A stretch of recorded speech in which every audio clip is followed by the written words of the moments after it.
Hey everyone, welcome to the next episode in our image processing series. Today we're going to be building our own Snapchat-like filter using some edge detection techniques. So let's get right into that. Alright, so I'm going to be trying something a little different for this video.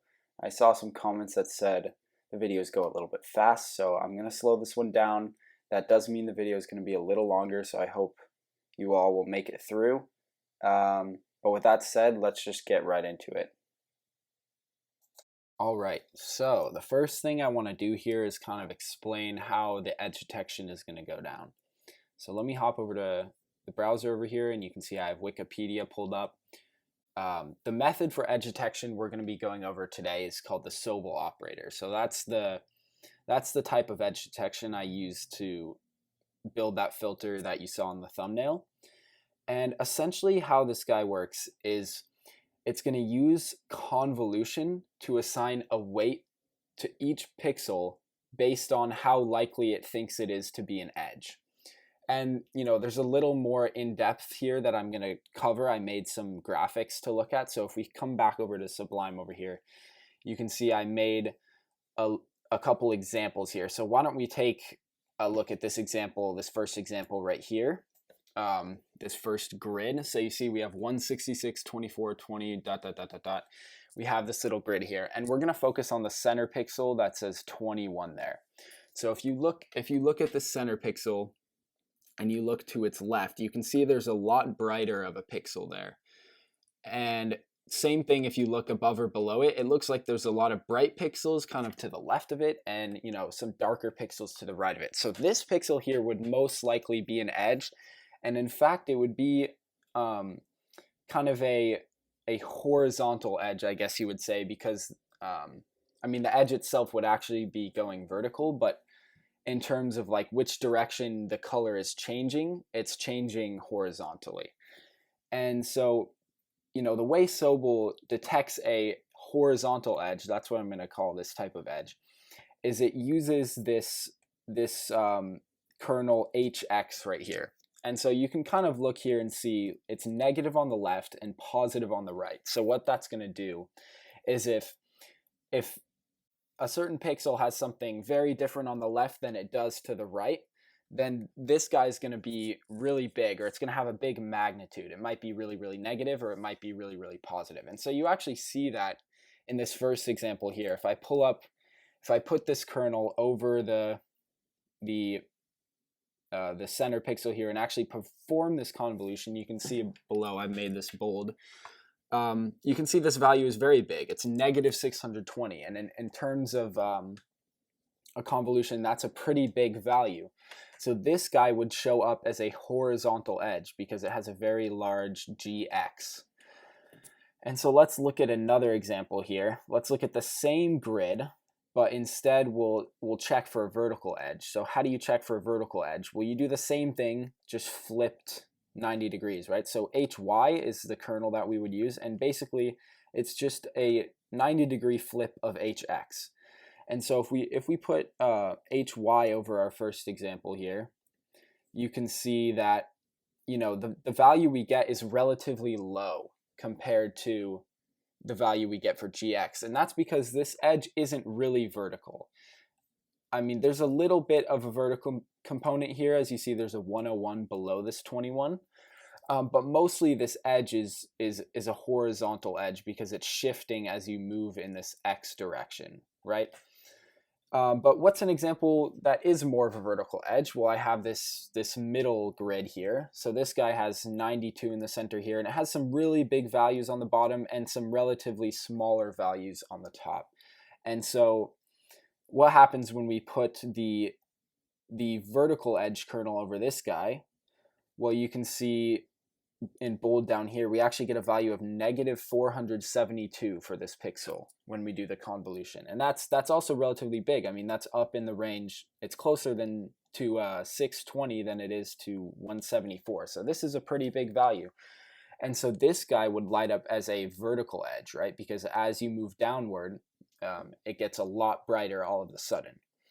And so this guy would definitely light up as a vertical edge. But on the other hand, if you look at the convolution with the HX kernel, you see you only get a value of 2. And so this is a lot smaller, and this is not going to show up basically at all as being a horizontal edge. So that's how you can kind of distinguish between vertical and horizontal edges. And actually, it even can help you find diagonal edges. So you see this third example here, I actually have a diagonal edge. And if you look at what happens here, let me close a couple of these other pictures. If you look at what happens when I impose the HX kernel, you see right here, we get a value of 552. And yes, that's because sure, there are some big values on the left, but there's only one value, and that's essentially 92. That's the biggest value on the left. But there are some way bigger values on the right. So this guy is going to show up as very positive. Same goes for the HY kernel. When I convolve this one, you see this pixel is getting a value of 414. That's also very big. So, you know, same sort of thing goes here. There's some very small values on the bottom. You know, there's one big value, but that's pales in comparison to the 3 ginormous values on the top there. And so you get another big value for GY. And so that's how you can kind of detect the edges. And by using both HX and HY kernels, you can actually kind of determine the direction. So if you notice that both of these were very positive and very big, so this tells you that the edge is oriented up and to the right, essentially. So that's something we're going to use to kind of assign a color based on which direction the edge is pointing. So I hope that explanation made some sense. If not, I apologize. Definitely comment. I'll try to answer any questions and give some more resources, but why don't we start off the code? We have included image, and this is just going to use all the functions we've made in the past, 12 something videos. That's included. And one more thing we're going to want to include is CMath. That's going to be useful for us. I believe it's included in image.h, but just to be clear, we're going to be a little redundant here and possibly include it again. And so the image I'm going to be doing the tests on is this image I got from Wikipedia. It's on the Sobel page. And you see it's got some nice horizontal edges here and some vertical edges here. So we're going to be taking a look at those and seeing what they look like when we use our edge detection. All right, so the first thing we need to do in order to use Sobel is actually we need to grayscale the image. And I didn't mention this at first, but basically the reason you want to grayscale the image is because there are a lot of different colors in most images, and you kind of don't need the color information. You just want to know, did the color change a lot between these two places? And you kind of just want a brightness intensity version of the image rather than all this color information that's going to kind of mess up the filter. So the very first thing we do is actually grayscale the image. So why don't we do that right now? And actually, before we grayscale, we actually need to get the image. So let's do image, and we'll pass in the path to the image. Yes, it is a JPEG. Okay, and whoopsie, I forgot to name it. I'll just name it IMG. Perfect. Okay, and then we can quickly just grayscale this guy. So we can call image.grayscale average, and this is a function we've made in a previous video. And now the image is grayscale, and I'm just gonna make a helpful little variable right here that's going to store the image size, because I'm going to be creating a lot of images along the way, so you can kind of see what the edge detection is doing along the way. So this is going to be image width times image height. All right. So now that the image is grayscale, why don't we just draw an example of this so we can see. So maybe I'll make another image, I'll call it gray image. And it's going to have image.width, image.height, and it's only going to have one channel. That's all it needs. And then we are just going to copy over our grayscaled version of image into this gray image. So I'm going to do for u int 64. Okay. Size. All right. Perfect.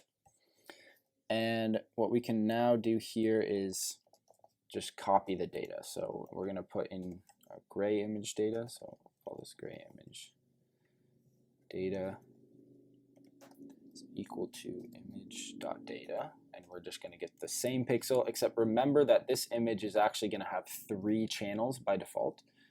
And so we're going to have to do, and you know, it may not have 3 channels, it might have 4. So we're actually going to want to just get that variable from image and give it to this function here. And I'm just going to copy the red pixel. It doesn't matter which color channel you copy from image because it has been grayscaled. All right, so once we do that, we can write the image. So let's go ahead and do that. Gray image dot write, and we can just call this test 5 gray, and we'll make it a PNG just because. All right. So now that it's saved, let's go to our terminal, and we will make here. All right, no errors, perfect. Let's run it.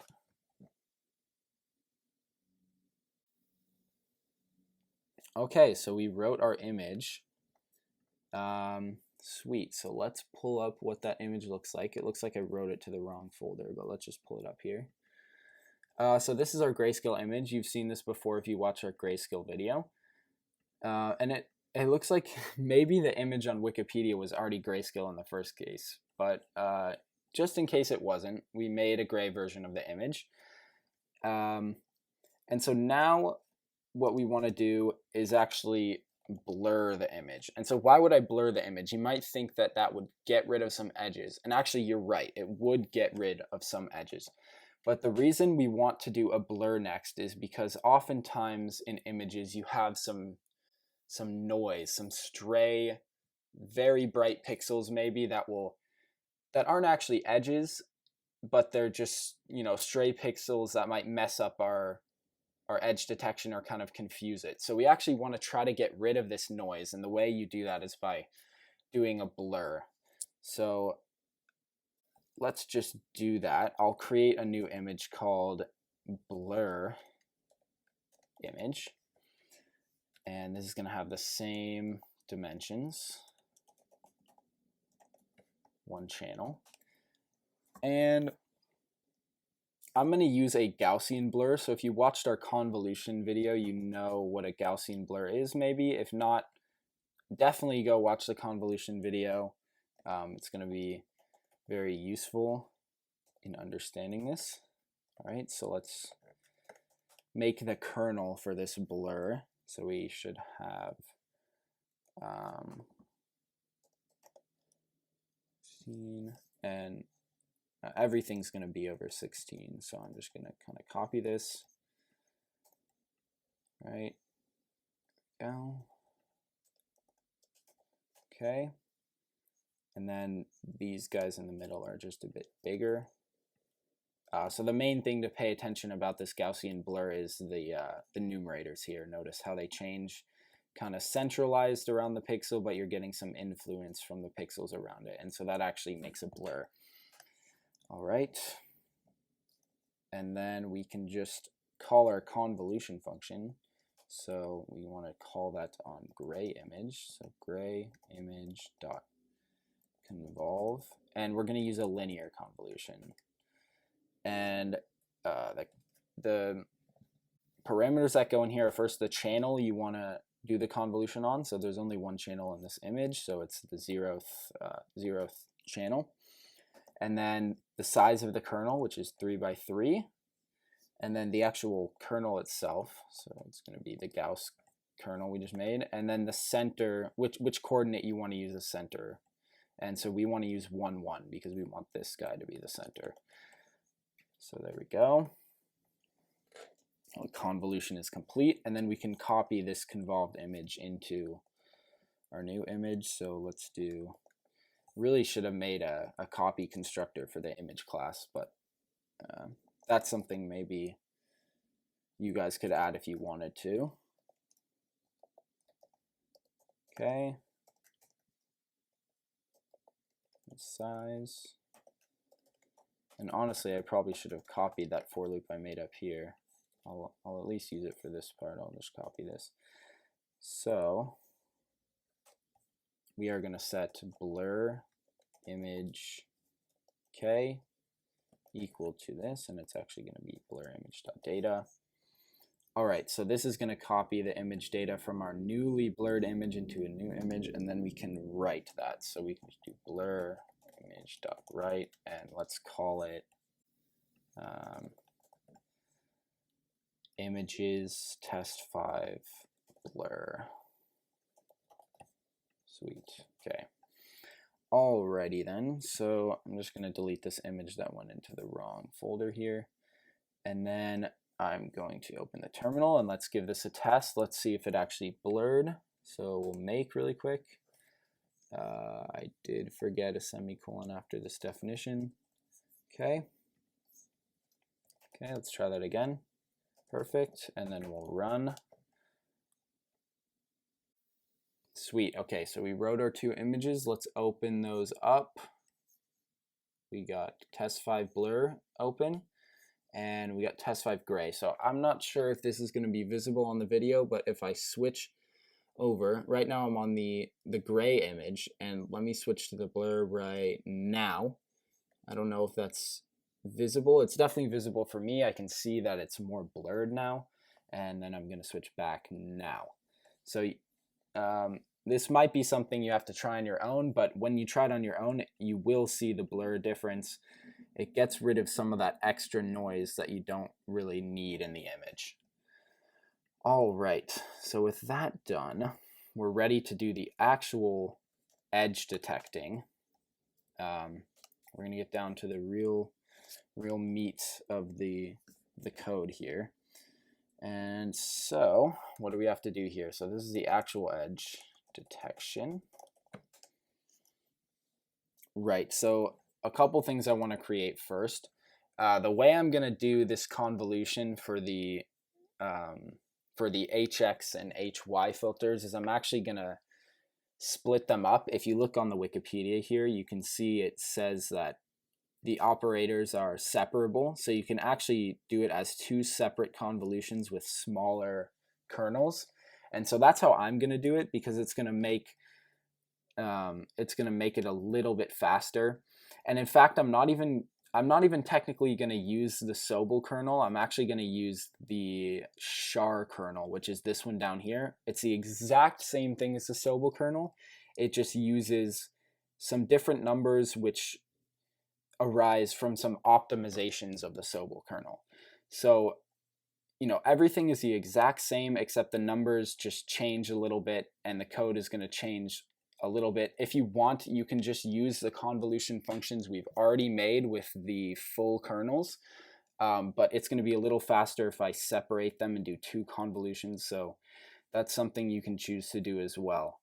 And if you want to use the original Sobel kernel, you can, or if you want to try this Sobel-Feldman operator, which uses 3 and 10, definitely try that one, but I'm going to be using the char operator, so the 47 and 162 one here. All right, so let's code that. So how do we code that? Well, in order to do the separable part, in order to separate it, I'm going to have to make a couple of intermediate arrays here. So I'm going to make those. So we're going to have an array of doubles, and it's going to have the same size as our image. And I'm going to need 4 of these. 2 of them are going to be temporary, and 2 of them are going to be the results after we've done both parts of the separable convolution. So this one will be the temp x, this one will be the temp y, and then this one will be our gx, and this one will be our gy. All right, cool.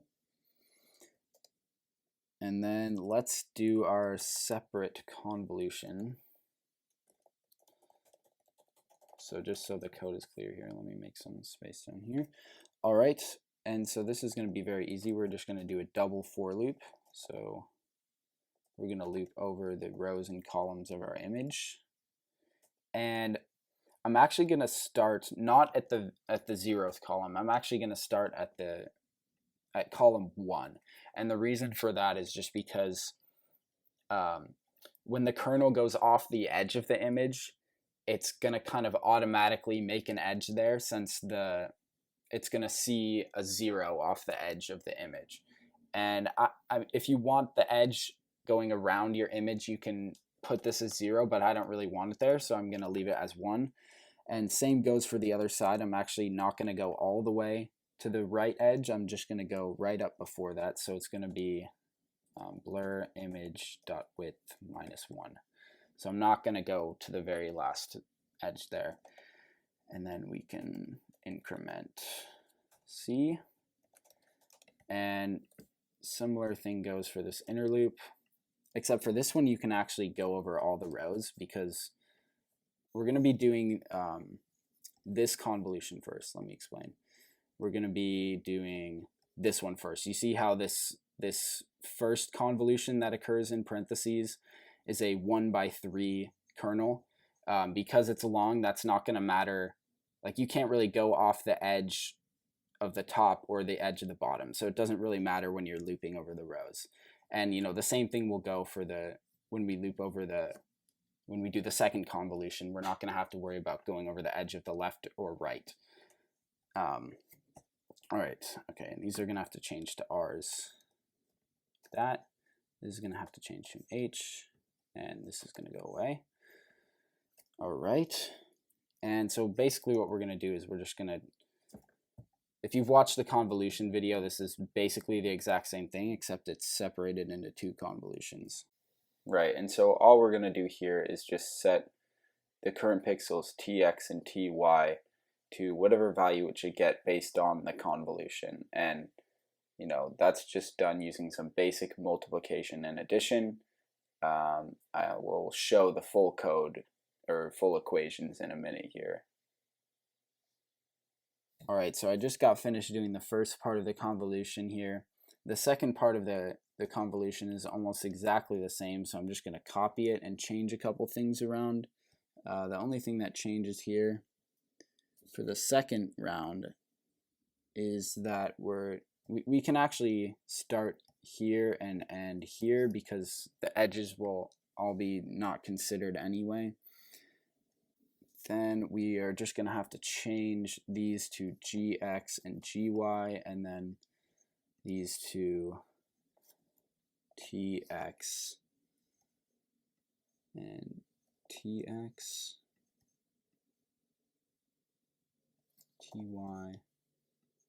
ty, and actually that's not right. We actually need, I'm just going to keep them in the same order. We actually want this to be gx and this to be gy. And then these are going to be ty, and tx, tx here. Okay. So those are the only changes that need to be done. Oh, I lied. These also need to move over the R now. So, yep. R, and then we need R -1. Okay. Same goes over here. The +1 is going to move next to the R. And here the -1 is going to move next to the R. So we're doing this basically the same exact thing, except now vertical. All right. There we go.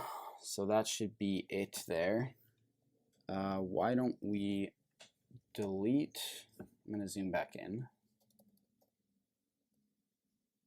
I would say definitely pause the video here if you want to see the code and copy it. Essentially, what I'm doing is I'm doing the separable convolution from here. It's not super complicated. I recommend you try it yourself, and then if you need the code, it's right here, and it's also on our GitHub, so definitely take a look if you need it. And now we are no longer going to need our temp arrays, so let's delete those. Tx and delete ty, right? And then let's make some test images. So let's see here. So how do we make our test images? I want to make some images of gx and gy so that you can see kind of what they look like. So let's do that really quick. In order to do that, I'm going to need to do a little bit of thresholding, I guess you could say, because I want to scale the largest pixel value, the largest edge value up to 255, so it's the brightest possible, and the lowest possible value is going to be 0. So in order to do that, I need the max and min values of these gx and gy arrays. So how I'm going to get those is I'm going to make a couple of max and min variables here. So let's make those. We're going to need max x, and I'm going to start this off at minus infinity. Going to need max y, and this is also going to start off at minus infinity. And then we're going to need min x, which is going to start off at infinity. And, oops, spelled that wrong. And then we're going to need min y, and this is also going to start off at infinity. All right, those are all spelled right. Okay.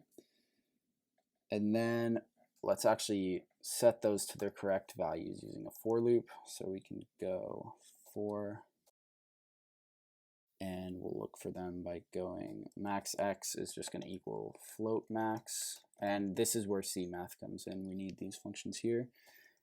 Whatever the current max is, and we're going to look at the current value of gx and compare, and we're just going to take the max over all the pixels.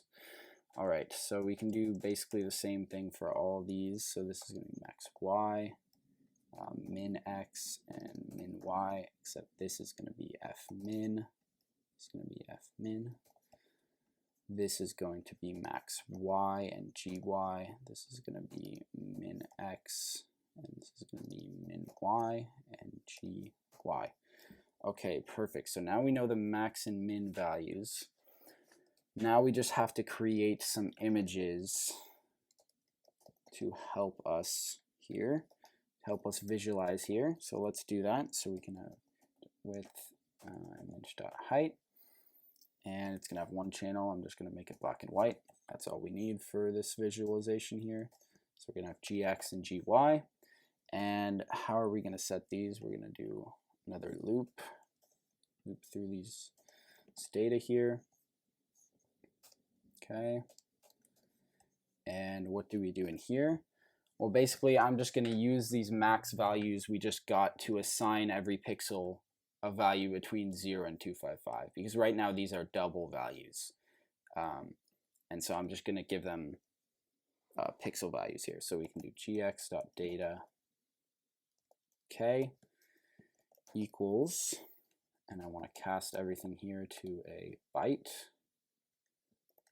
So let's do that, everything in here.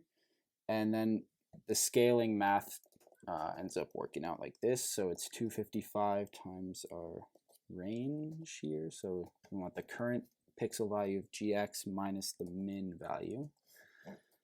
And you know, this is most likely going to be 0, but I just have it here anyway.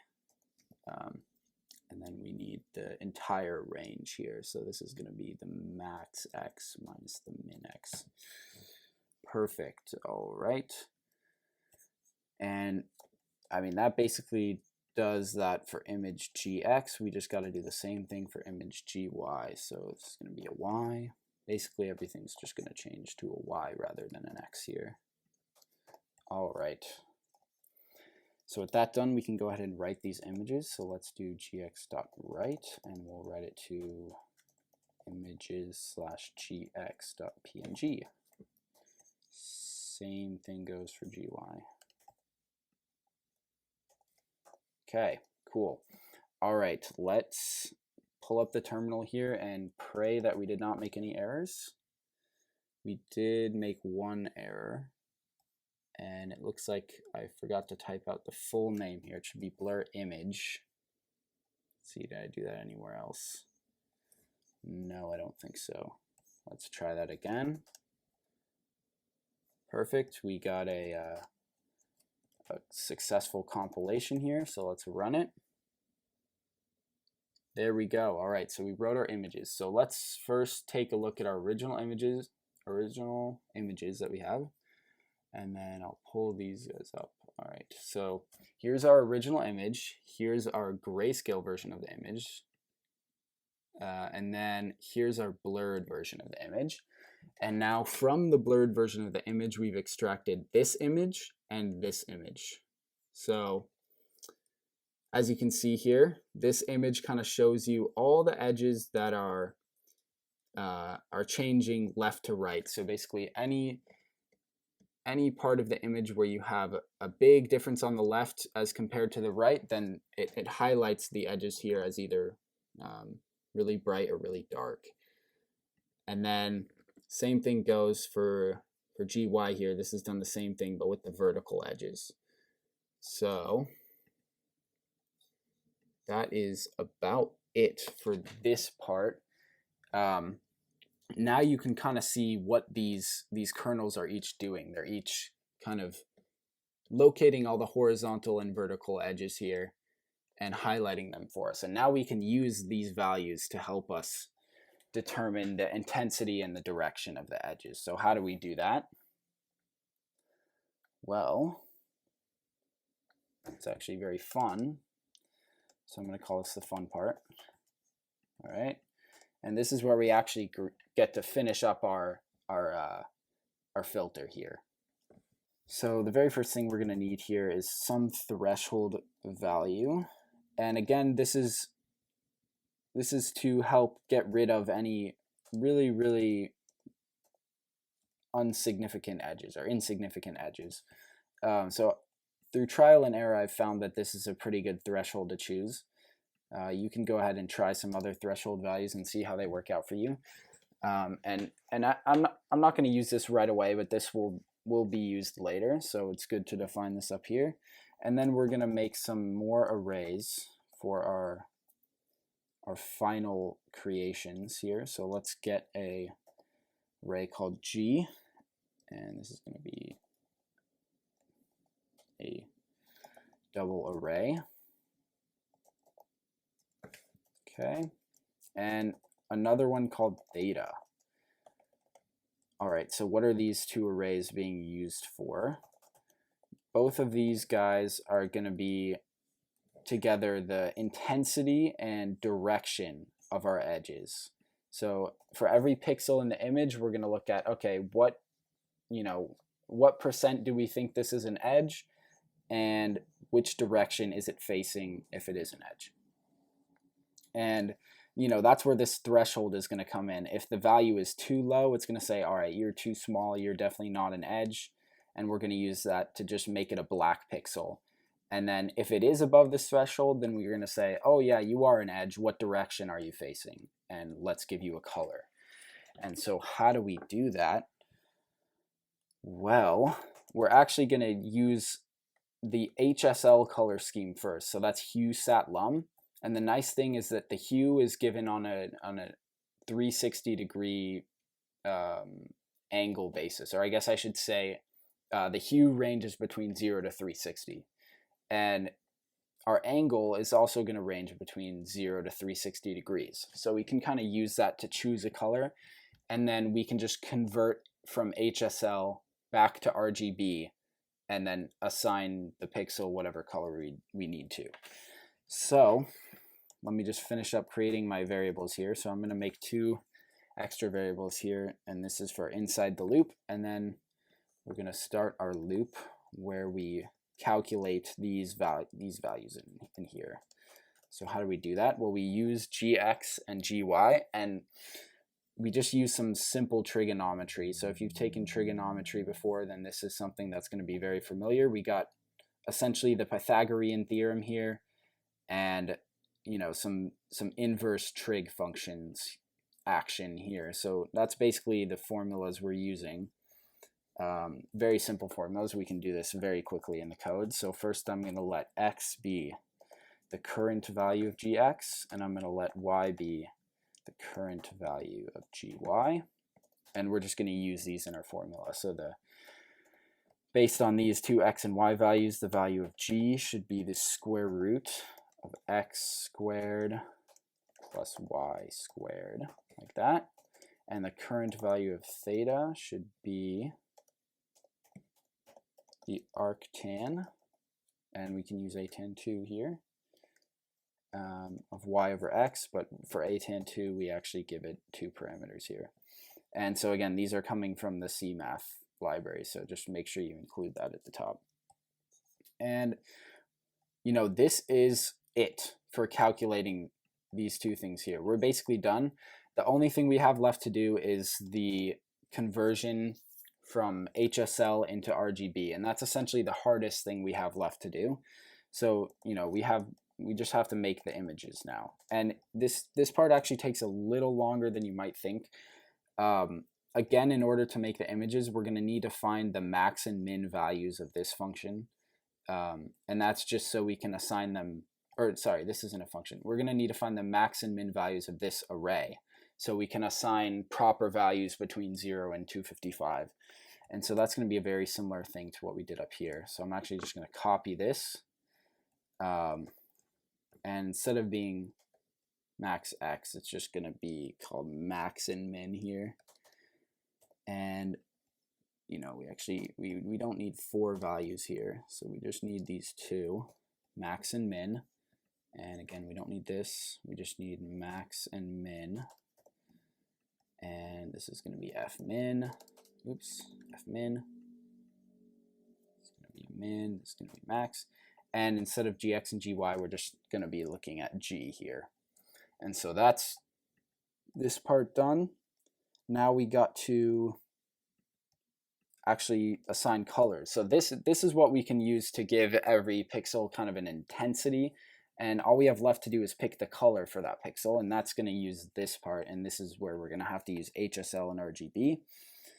So before we actually assign the colors though, we need an image to assign them to. So I'll make one image that will just hold the information from G, and then one that's going to hold also the information from our edge direction.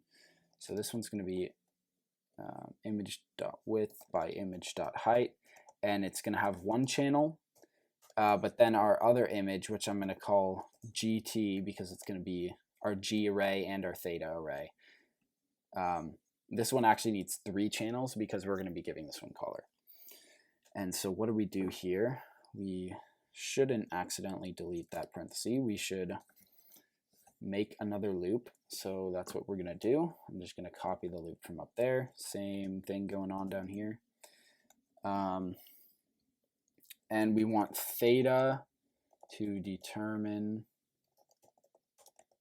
hue. So how do we do that? We can just convert. So this atan function gives us angle in terms of radians. So what we need to do is just convert our radians into degrees. And one thing I forgot to actually do is I want to define some values up here. I want to define some doubles, H, S, and L. That's going to be hue, sat, and lum for our HSL color. And then I want one more variable called V, and this is going to be basically like the variance from the max and the min. And that's how we're going to kind of assign the sat and lum. So yeah. All right, so let's just make the hue here. So this is going to be use our theta array, the current value of theta times 180 divided by pi. So we can get the value of pi using that.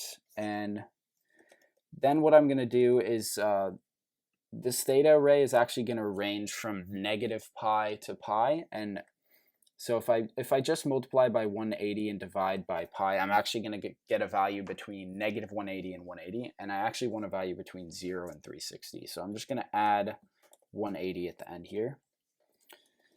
And then, like I said, V is going to be the variance, or maybe it would be better described as V is the relative edge strength. The only reason I'm not using R here is because R is going to be used for like red, the red channel, so I didn't want to use R. And so how do we calculate V? Well, first we got to check if max is equal to our min. If our max is equal to min, then the whole image has no edges basically. So we don't want to do anything here. We just want to set V equal to 0. Otherwise these two guys are different, and we can actually divide by their difference. And so this is just to prevent dividing by 0 essentially. That's what this if statement is for. So how do we assign V? It's going to be very similar to how we assigned values to our GX and GY images, except we're going to use G rather than GX and GY. So there we go, max minus min. And right, the other thing we have to check, is this greater than the threshold? Because remember, if it's not greater than the threshold, then we don't want to consider it an edge at all. So we're actually going to let it be 0 if it's not greater than that. So what do we do? Since this is a double, I actually don't need to do this 255 part. I'm just going to give it a value between 0 and 1 for the time being. But yeah, we're going to check if this value is greater than the threshold. If it is greater than the threshold,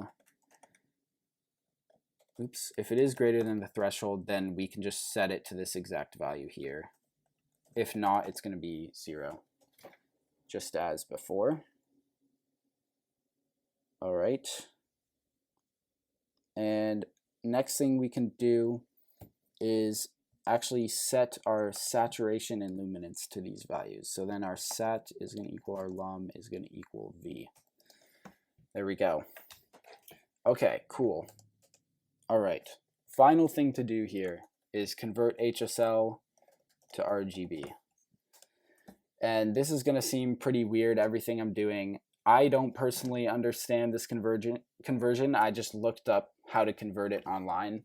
And so I'm sure there's multiple ways you can convert it. This is the way I found, so I'm going to use this. So I'm just going to create some extra values here. And you can define these doubles outside of the array if you want. I'm just doing it inside because I don't really care.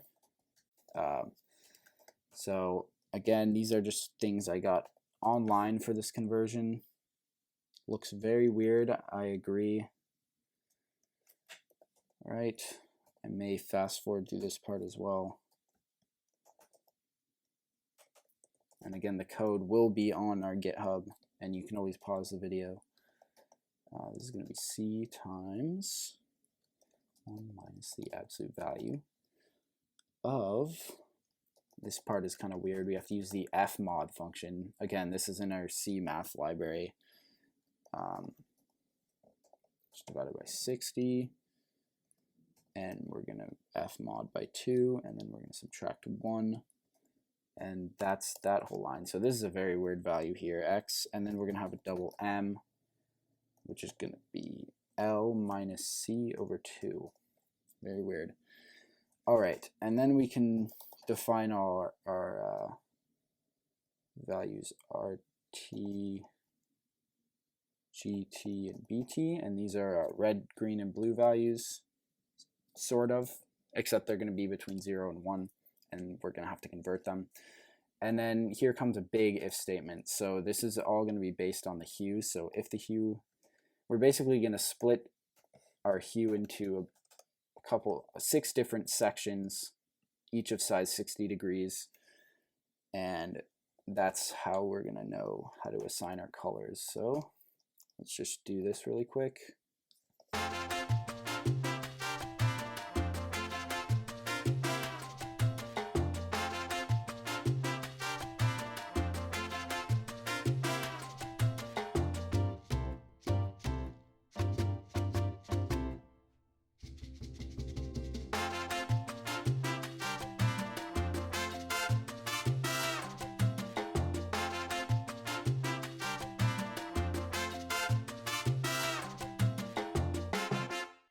Maybe you're starting to see a pattern here. It's always CX and then XC. These guys kind of switch around in a predictable manner. Maybe you're noticing. Maybe not, that's fine.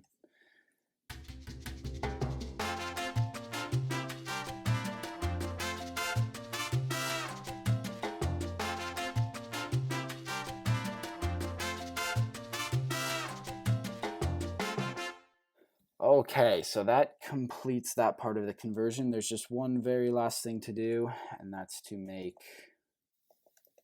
red, green, and blue. And red is going to be equal to 255 times RT plus M. So this is where M comes in. Alrighty. And I'm going to basically have the same thing for green and blue, except we're going to just change the variables here. Right? Sweet. And that is it. So now we have our red, green, and blue values, and we can just set them. So we're going to set GT data, and we're going to do 3 times 3. We already know this one has 3 channels because we explicitly made it have 3 channels. We explicitly made it have 3 channels. All right. So +1 is green, +2 is blue. And then we can do the same thing for our G image. So G.data K is just going to be equal to our V value. So it's going to be this thing here, except this is going to be V. Perfect. All right. And last but not least, we get to create our images. So we can make images/g.png, and we can make images/gt.png, and then we can delete our arrays. We got to make sure to delete our arrays so we don't have a memory leak. All right, so we got to delete what, gx, gy, g, and theta. So gx, gy, g, theta. Perfect. And then we return out of the main function. Okay, so let's open up the terminal here, compile and pray for no errors. Looks like we did not get any, thankfully. And then we can run it and see how this looks. So moment of truth here. It appears that everything is working to perfection. So here's our original image. Here's the grayscale version, and then we blurred it. And then we got these two images here telling us about vertical and horizontal edges. And last but not least, we get this edge highlighted image here. And so this is the one without the edge direction information. And then here's the one with the edge direction information. So as you can see, there's colors all over the place. If the edges are pointing in different directions or different colors, looks very nice here. So maybe we'll try it on one other image here. So we did it on test 5. Maybe let's try this on something like this image here. Maybe we'll try it on test 6 here. Let's do it on that image, just as a final example here. So let's find this guy. There's one more of them. Test 6. And I think test 6 is a PNG. Yes, it is. So let's make sure we change this. And then we will compile and run. Everything seems to be working there. So here's test 6, the original image. Here is the grayscale version of that. Here is the blurred version of that. And here are our horizontal edges. Here are the vertical edges. And finally, here is the edge intensity image. And here's our edge image with colors. So as you can see, we got some cool edge colors over here. Very nice. All right. So one more thing I forgot to add in my progression of writing this code is this line right here, this RT equals BT equals GT equals 0. This is a very, very important line because as you can see, we only set 2 of the values in each of these if-else statements. And most of the time these guys are initialized to 0, but sometimes they aren't, and they'll get some random garbage value. So what was happening was without this here, if I use, let me just do a bigger image so maybe you can see an example.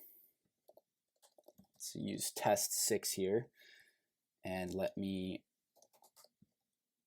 run the program, and it'll write our images. Okay, failed to read test 6, my bad. It's actually test6.png. Okay, let's try that again. All right, there we go. So now we wrote our images. As you can see, here's our original image, test 6. Here is our other image, and if you look really, really closely on the left edge, you can see some artifacts emerging there, some red, blue, and green. Does not look pretty. Does not look good. You do not want that in your image, and that comes from the garbage values you're getting by not initializing these to 0. So if I initialize these to 0 and run this again, you will notice if I look over here, those artifacts are now gone, and we just have our perfect image here. So very nice. I just wanted to include that correction there. All right, so that's going to conclude this video. Thank you everyone so much for watching. Please leave a like and subscribe if you enjoyed the content, and we'll see you in the next video.